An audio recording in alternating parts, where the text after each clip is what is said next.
Hello everybody. Today I would like to talk about the new release from Paul McCartney, Egypt Station. Now, I did get up at 8 in the morning this morning to run over to Target to get the exclusive, the special ed edition specifically, just so I could be one of the first people to get it. I'm a little obsessed, but that's fine. First thing I'd like to note about the album is I wasn't expecting this packaging at first. It's really cool. It's interesting. Although I don't know if I'm the biggest fan of the little band that they have going around it, but that is important because it comes out like an accordion. You see, it has a very nice art on it, and this is a painting that was done by Paul himself, called Egypt Station. And Egypt Station 2. And the CD itself comes in the back in a little single sleeve, kind of like a record. And so here we have the CD. And the one thing that I would do just to avoid the CD slipping out, since it's in the sleeve, I would put it in sideways. So, I don't know, if you're holding it upside down or something, the CD doesn't fall out. But I would just like to do a quick run through all the tracks. Before I mention any of the tracks, I'm a fan of all of them. Some in varying degrees, but I really love the album. It's a really great album overall. Obviously, people have been saying that it's not his best album, which, I mean, subjectively, it's not. I mean, it's a really good album. It's up there. Not his best songs, but they're really good nonetheless. You should definitely give them a listen. So, first we have the opening station. That's more like an airy kind of track, more atmospheric. It's only like 42 seconds. And then it goes straight into I Don't Know, which is a lovely ballad. I love it. It reminds me of This Never Happened Before from Backyard, Creation in the Backyard in 2005. And it reminds me of See Your Sunshine from 2007's Memory Almost Full. And it's got lovely harmonies that I really love. Third track, Come On To Me. You've probably heard the single. This and I Don't Know were both singles. This one is more of a rocky feel, which I really like. It goes back to like the Beatles when he was jamming out and hard rock like that. Happy With You was not quite what I was expected.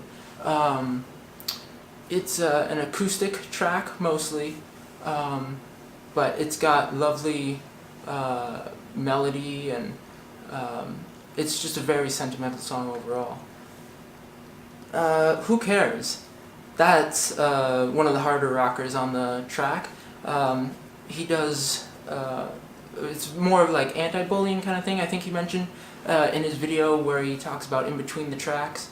So that's a really cool song. I really like it. Worth listening to. I mean, the whole album's worth listening to. Fuh You, I know that caused a lot of controversy, but in case you haven't heard, the lyrics actually are, you make me want to go out and steal, I just wanna fuh you. So, not to be confused with any expletives there. It's obviously, the producer of that was different from the rest of the album. Most of the album was produced by Greg Kurstin. Fuh You and one of the bonus tracks, Nothing for Free, was produced by Ryan Tedder, and I've heard he worked with One Direction, and this is a very obvious poppy feel to it, more what you'd hear Rihanna or Taylor Swift or One Direction for the matter. It's very different from what he usually does, but it's a really good track nonetheless, I would say. Confidant. Paul talked about it was more of a song about his guitar, how he would tell his secrets to it. A very intimate and sentimental song. It definitely shows the age in his voice, but that's not necessarily a bad thing. I think it goes very well with the mood and tone of the song. People Want Peace. Now this one, I was kind of curious about. I was very interested in hearing it. It's definitely an anthem, and it's got this big spacey stadium vibe. I think it's more in the vein of Everybody Out There, but I feel like it's executed a little bit better. But it's actually it made me want to get up and clap and shout, and I really like that track. One of my favorite tracks from the album. Hand in Hand. This one is a more acoustic one as well, more of an acoustic arrangement, more intimate, more kind of personal, and kind of a ballad as well. He sings quite well on this track. Dominoes. Dominoes had a very interesting instrumentation to it. I was not quite expecting that, but I thoroughly enjoyed it. It was quite a ride. Back in Brazil. Now this one was one of the tracks that Paul had released the morning after the Tonight Show, which the Tonight Show it aired like an hour and a half later than it was supposed to, but never mind that.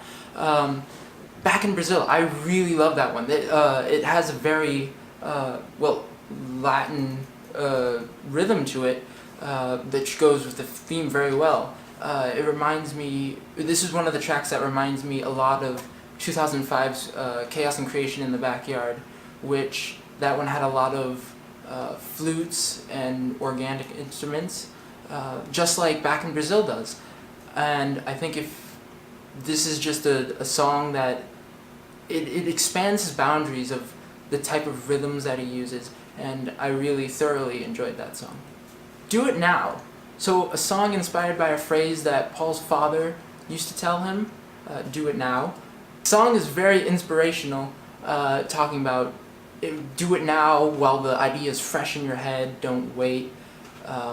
It's more of a kind of a tired out phrase, but at the same time it's still worth saying. I mean, do it now, don't do it later. That's kind of the reason for doing anything, just go out and do it.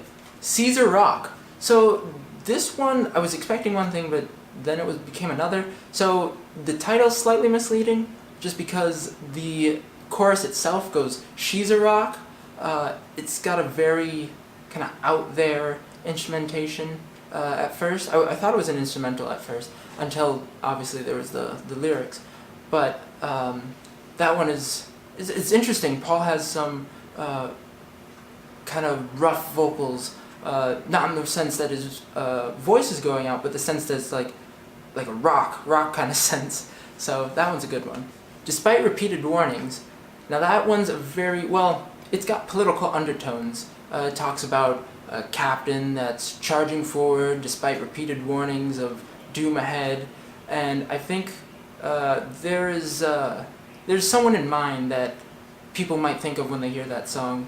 I won't say anything, but I'm sure everyone has an idea. And it talks about if we all band together, we can stop him and lock him up, throw him away. But that one's a catchy song. It's got 3 tempo changes in it, making it a very exciting song. This one I would consider his live and let die moment. It's extravagant in the middle, and then it starts out soft, extravagant in the middle, and goes back to soft at the end. Very, very good song. Station 2 is another interlude, going into the 3-song medley of Hunt You Down, Naked, and Sea-Link. All 3 of those songs it's an interesting medley. Hunt You Down is a rock feel. Naked is an acoustic-y, talking about being naked as a child. And Sea-Link is kind of the closing of the normal edition album with him just playing guitar over an orchestra holding the C chord, if you have the non-deluxe edition album, it's a very interesting end to the album. It just kind of leaves you with kind of a bluesy kind of guitar riff. So that I like that one. Now the bonus songs, Get Started and Nothing for Free. Get Started, it's got a lot of vocal modulations in it for the backing vocals that make it quite an interesting listen. Kind of reminds me of some of the things he did on Memory Almost Full. And Nothing for Free, that was the other Ryan Tedder produced song. That one, a heavy pop feel to it. It was very interesting. I wasn't quite expecting that at all, just the way that they produced his vocals and things like that. But I believe that and For You should be played on pop radio. I think that it has, it's got the songwriting is there. I feel like it's a very good song. I feel like it would catch on to the younger generations today, which is what I love about Paul McCartney, how he stays in the trends. I know some people don't like that, some people say he's too old, but I think he's just doing what he loves, and that's a good thing, and it shows that he loves what he's doing. Other than that, that closes out the album. Greg Kurstin, who was the other producer, he's produced for an artist like Beck. I don't know if you've heard Beck. He had a recent album called Colors that were released last year, and there are definitely some elements in his production that sound very much like Beck-like elements, which isn't a bad thing. Overall, the album, I really enjoyed it. It's got a bunch of twists and turns, and I think it's a good representation of, if you've ever been to any of his shows, he plays a lot of Beatles stuff, Wing stuff, his solo stuff. I think this encompasses all those different sounds. It's got rock elements, it's got the new pop elements, and it's Paul McCartney. It's what he does. He has a little bit of everything. He's been through it all. So I really enjoyed it.